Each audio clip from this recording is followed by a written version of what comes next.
Howdy, McMicken Heights Church. Pastor Matt here, coming at you with a weekly update for January 10th. This Sunday, we're going to be looking at a section of Mark chapter 12, which has pretty much one of the weirdest, strangest, most hypothetical questions I think Jesus was ever asked. So we're going to be looking at that on Sunday. Hope to see you there for that.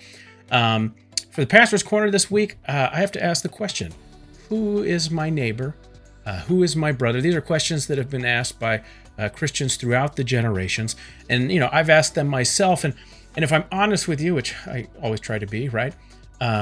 If I'm honest with you, when I ask those questions, I'm asking them because I want to know who I can exclude from those groups.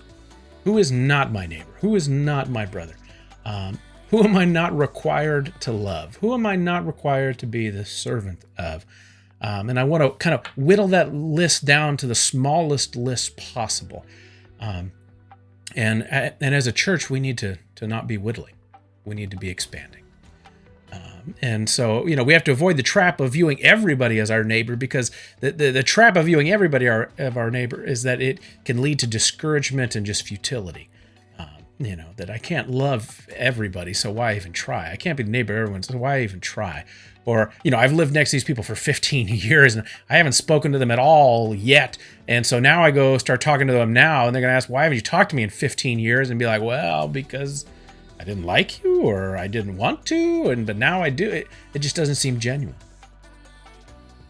That's the discouragement of viewing everyone as our neighbors. And it's my prayer that each and every one of us, and that us as a church as a whole, can kind of become more like Mr. Rogers, who would always greet people with his, familiar greeting. Hello, neighbor. Won't you be my neighbor? It's part of his song. It's my prayer that we seek to be an ever expanding our reach, ever expanding our influence with our neighbors for the sake of the gospel. That's my hope and my prayer. For just some things coming up this week. Technically, it's already happened Tuesday. Bible study, 1 o'clock. Sammy's group is in 1 Kings. I think next week they're going to be at 1 Kings 16 or so. This on Thursday night, Life group is happening at my house. The address is in the weekly update there, just across from the church, 6:30. We're going to be having some stew, so you can bring your own meal if you want to at 6:30, or if you want to come share some of the stew. Either way works for us. This Friday, we're having a celebration of life for Kathleen Coleman. That's Friday at the church, 12 o'clock. So if you'd like to come and attend for that, that's this Friday. Some other upcoming events that are coming up. We have our quarterly business meeting for members on January 21st. It's a Sunday after the service. We'll be meeting. On February 3rd, we got two things going on in the morning. We're having a men's breakfast at 8 o'clock at the church from about 8 to 9:30. So men will come have some breakfast and let's hang out.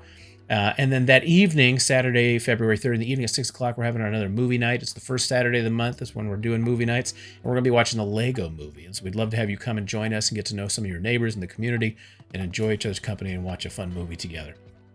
For prayer requests this week, you could continue to be praying for Trevor, who's been in rehab. He should be getting back hopefully here this week. So continue to lift him up in your prayers. I look forward to hopefully seeing him possibly this Sunday, if not the next. And I think that's it as far as specific prayer requests that I have for this week. If there's something I forget, I'll remind you.